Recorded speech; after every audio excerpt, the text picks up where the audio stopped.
Buonasera e ben ritrovati con una nuova edizione del TG Flash di New Sicilia. In apertura la Procura di Catania ha aperto un'inchiesta sull'incidente alla circonvallazione che ha portato alla morte della 29enne Silvia Gulisano. La salma della giovane dipendente dell'ASP è stata sequestrata in attesa dell'autopsia. Avrebbe preso a schiaffi e spintoni la propria compagna per poi trascinarla con forza in auto e scappare in periferia. E questo è il drammatico quadro che ha portato all'arresto di un uomo a Trapani. Fondamentale per l'avvio delle indagini e l'intercettazione del veicolo la segnalazione di un testimone.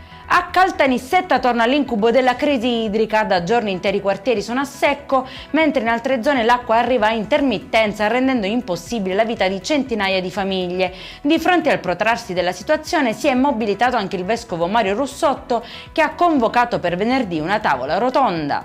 Restano in carcere Filippo Bruno e Francesco Capizzi. I due sono accusati di aver chiesto il pizzo, schiaffi e minacce a un imprenditore del quartiere palermitano di Brancaccio. I giudici del Tribunale del Riesame hanno rigettato i ricorsi, proseguono intanto le indagini dei carabinieri per risalire agli altri complici.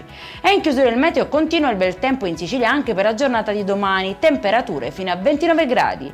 Per questa edizione è tutto, prossimo appuntamento domani alle 13:30. Buona serata!